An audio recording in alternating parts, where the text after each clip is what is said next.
Monsieur Kouchner, nous sommes ravis de vous avoir avec nous. On voudrait commencer cette interview par l'actualité qui est brûlante en ce moment. Il s'agit de la guerre américaine-israélienne sur l'Iran. Est-ce que, en vue des développements, depuis que ça a commencé, depuis presque un mois, de ce qu'on entend, tantôt on va vers la paix, tantôt on veut continuer, foncer dans la guerre, la position américaine n'est pas claire. Quelle est votre lecture ? Madame, ce n'est pas la première fois, c'est toujours la même chose. Et là, il y a eu en juin un premier élément qui a mêlé évidemment les Américains et les Israéliens et qui a cessé parce que M. Trump l'a voulu. Pourquoi l'a-t-il voulu? Pourquoi ne l'a-t-il pas voulu? On n'en sait rien. En tout cas, c'était commencé, cette guerre a duré 12 jours, si je crois bien, et puis ça recommence. Bon, de quoi s'agit-il? Il s'agit de savoir si cet endroit du globe, ce Moyen-Orient, va pouvoir rester en paix avec des frontières, comme on dit, justes et inamovibles. J'ai changé les mots quand même, un peu d'adjectifs nouveaux. Bon, sûrs et reconnus, on dit d'habitude. Ce n'est pas le cas. Et tant qu'elles ne seront pas sûres et reconnues, et que tout le monde n'aura pas reconnu l'État d'Israël, la nouvelle Syrie, et puis enfin tous les pays de la région, et tant que la guerre, tant qu'on aura une solution qui sera à deux États ou pas, avec les Palestiniens, qui, je vous rappelle, ont été reconnus par la France comme une ambassade à Paris il y a 3 jours, et sinon ça continuera. Il ne faut pas s'étonner. Lorsqu'on tire sur un pays, il finit par se défendre. Lorsqu'on ne veut pas reconnaître un peuple, il finit par se manifester bruyamment et militairement. Tout ça fait une instabilité que l'on croyait un peu diminuer, disons, parce qu'en Syrie, il y avait quelque chose de nouveau, en Irak, il y avait quelque chose de nouveau. Malheureusement, en Palestine, ce n'était pas fini, le moins qu'on puisse dire. Et il y avait l'État d'Israël. Et donc, tant qu'on ne reconnaîtra pas, et qui les reconnaîtrait, et comment les reconnaîtront, est-ce qu'on va faire une grande conférence un jour? Est-ce que ça va changer quoi que ce soit? Franchement, j'en sais rien. Je pense que c'est le dernier épisode quand même. Je pense ça, j'espère ça, mais c'est pas sûr. Et là, ça va durer encore, vous comprenez? Là, c'est l'Iran. Alors l'Iran, c'est un gros morceau. C'est un gros morceau, justement, j'allais oui, dire. Oui, le gros morceau va tomber un jour. Le gros morceau, c'est 35 000 morts dans les rues, tués par les Iraniens eux-mêmes. C'est pas Israël, hein. Il y a 2 mois. Bon. On dit maintenant 35 000, peut-être 40 000. C'est énorme. C'est le plus grand massacre, comment dirais-je, autonome, dans le même pays. Alors, est-ce qu'on va tolérer ça? Qu'est-ce qu'on peut faire? Sinon la guerre, par personne interposée, par pays interposé. Donc, tant que ce ne sera pas établi, stable, reconnu, ça risque de continuer. Je ne l'espère pas, mais je sais que ce n'est pas possible. Regardez ce qui s'est passé en janvier, quoi. Quelles sont les répercussions de cette guerre sur l'Europe, qu'est-ce que ça va changer avec l'administration Trump et géopolitiquement, on redessine quand même toute la région? Écoutez, puisque vous avez parlé de Trump, nous, en Europe, nous en avons vu, touché, senti, sans grand dommage, mais quand même, les conférences autour de la guerre d'Ukraine. N'oublions pas qu'il y a une guerre depuis 4 ans sur le sol européen, avec une résistance farouche et courageuse et inspirée des Ukrainiens contre les Russes. Et pendant ce temps-là, pendant que les événements se déroulaient, ceux que vous avez évoqués, la guerre continuait en Ukraine. Et donc, on a bien vu l'attitude de Trump par rapport de M. Trump, on dit, le président des États-Unis, le plus grand pays du monde, hein, le plus puissant. Quelle a été son attitude? Elle n'a pas été claire. Avec M.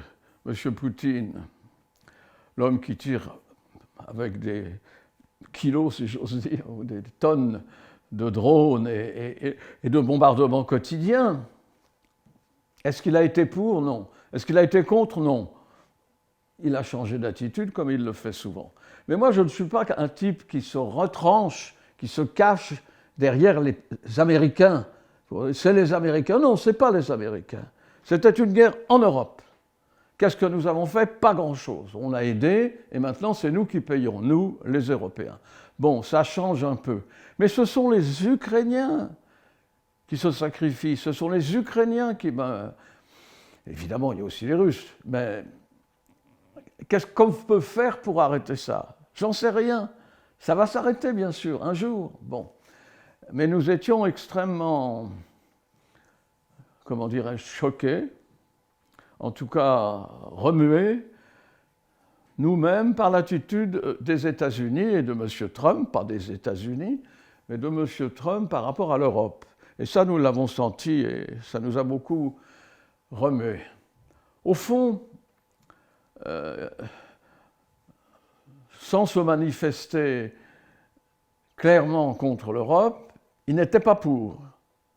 Et les pays européens, qui étaient habitués à très, non pas innocemment, mais trop rapidement, très bêtement, un peu à se replier derrière les Américains, se sont aperçus que les Américains ne les protégeaient pas.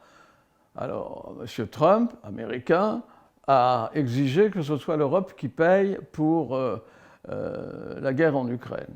Nous avons accepté. Et en ce moment, nous payons. Nous payons pourquoi? Pour acheter des armes aux États-Unis pour aider les Ukrainiens. Nous le faisons. Mais ça ne sert pas notre pays, la France.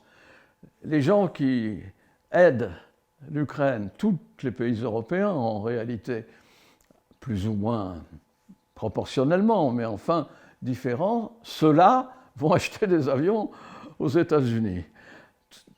Il faudrait s'arrêter sur chacun de ces phénomènes. Oui, ils aident l'Ukraine, oui, plus ou moins, sauf deux pays, deux et demi, disons, qui sont raisonnablement du côté des Russes.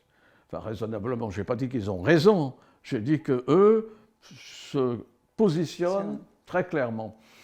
Et puis le reste, c'est contre. Est-ce qu'on va arrêter la guerre avec ça? J'espère que ça va venir cette année, j'espère. Mais quel massacre pour rien. Et fondamentalement, parce que ce sont les Américains, notre attitude, nous les Français, n'est pas très claire, pas assez claire. De quel côté sommes-nous? Oui, bien sûr, nous sommes du côté, enfin, le gouvernement, la politique française, en gros, mais le peuple français, je n'en suis pas sûr. Je ne suis pas sûr si c'est la moitié du peuple français, ou moins ou plus, qui se prononce plutôt pour se détourner de la guerre d'Ukraine, de se détourner de la guerre qui a lieu en Europe. Alors que, à ma connaissance, d'après mon raisonnement, je pense que si les Russes gagnent, ce n'est pas une bonne chose pour le reste de l'Europe, sûrement pas. Vous venez d'évoquer aussi la position française qui n'était pas très claire, justement parlant du positionnement de la région du Proche-Orient, et il y avait quand même une politique étrangère assez importante. Le président de la République, Emmanuel Macron, s'est déclaré évidemment contre le gouvernement de l'Iran, et contre l'attitude politique de l'Iran, et contre les massacres en Iran. C'est déjà ça, mais qu'est-ce que ça a arrêté? Rien. D'ailleurs, l'Angleterre a fait la même chose, M. Starmer, et je pense que plus ou moins, peut-être avec moins de détermination, l'Allemagne aussi, et en tout cas les Pays-Bas dont j'ai parlé, la Hollande, l'a fait aussi. Mais nous avons vécu sous l'égide et la protection, croyait-on, américaine, sous la protection américaine, et nous n'avons pas construit depuis des années et des années une Europe de la défense. Avons-nous construit une Europe tout court? Pas assez. Est-elle assez forte? Non. Il faut, vous vous rendez compte, presque 80 ans. Combien de temps faut-il changer de politique? Combien de temps pour penser que les pays d'Europe vont agir ensemble? Est-ce que les tentations comment dirais-je, nauséabondes et malsaines ont tellement disparu en Europe. Est-ce que l'extrême droite a disparu? Non. Non. Au contraire. Au contraire. Au contraire, on a bien vu dernièrement qu'il n'y a que les extrêmes qui ont gagné. On a vu ça, mais on a vu aussi, madame, si je peux me permettre, l'extrême droite et l'extrême gauche dire la même chose. Même chose, tout à fait. Ça, c'est nouveau. Ça, c'est inquiétant. Très inquiétant. Parce que le langage de l'extrême gauche a rejoint très souvent, comme d'ailleurs l'extrême droite le faisait avec l'extrême gauche, ces deux langages se sont rapprochés. Les extrêmes parlaient, utilisaient les mêmes mots souvent. Alors voilà, je pense que, oui, dans un an, nous ne savons pas qui seront les candidats, on ne sait même pas. Est-ce que les élections municipales ont changé quelque chose? Non. Vous dites les deux extrêmes, oui, mais on le savait déjà. L'extrême gauche, non. Ça a changé quelque chose. Je crois que l'extrême gauche aura moins d'importance et il n'y aura pas l'union de la gauche comme il y a eu à un moment donné de façon absolument scandaleuse. Maintenant, ça vient de changer un peu. Je pensais que Madame Le Pen, ou maintenant peut-être Jordan Bardella, allait gagner. Parce qu'ils ont la majorité. Mais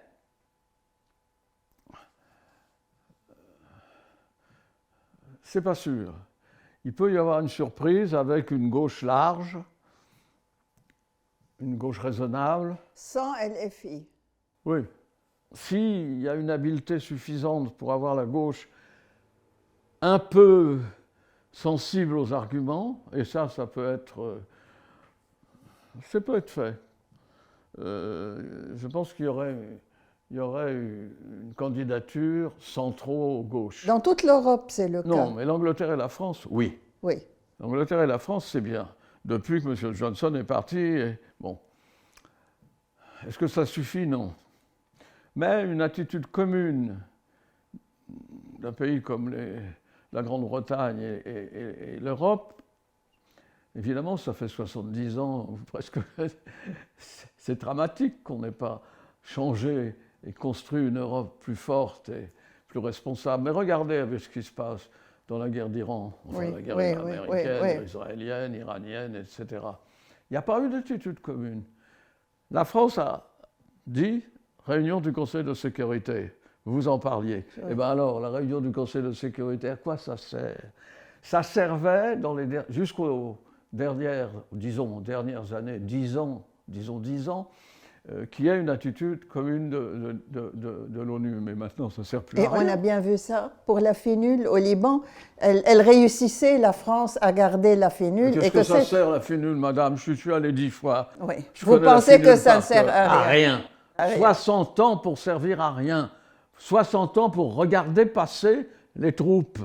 Enfin, c'est pas sérieux. Une chose est sûre, l'Iran est très affaibli, mais on ne sait pas si le régime va rester, s'il ne va pas rester. Est-ce que pour après, vous pensez que ça peut stabiliser le Liban? Il y aura des choses qui changent? Ou parce que je parle, vous connaissez très bien les chrétiens, les musulmans, ou vous pensez qu'aussi il y a un problème intérieur entre les communautés? Mais écoutez, j'ai un sentiment. Est-ce que j'ai des certitudes? Non. J'ai des sentiments? Oui. Qu'est-ce qu'on doit faire? Est-ce que l'Iran peut demeurer comme il est, aussi fragile, aussi divisé? L'intérêt du Liban, vous le savez très bien, beaucoup mieux que moi, c'est aussi cette division. C'était cette division, c'était ce déséquilibre, cet équilibre-déséquilibre. C'était qu'il y ait les trois religions, je pense chiites, sunnites et chrétiens. C'est un profond, profond déséquilibre que le Hezbollah a fait naître du côté musulman. On peut penser qu'un jour les hommes s'apercevront, les hommes et les femmes, s'apercevront qu'on ne change pas dans la guerre. Non. Malheureusement, elle se déclenche et il faut peut-être y participer. Parfois, il faut y participer. Est-ce que ça change profondément? Non.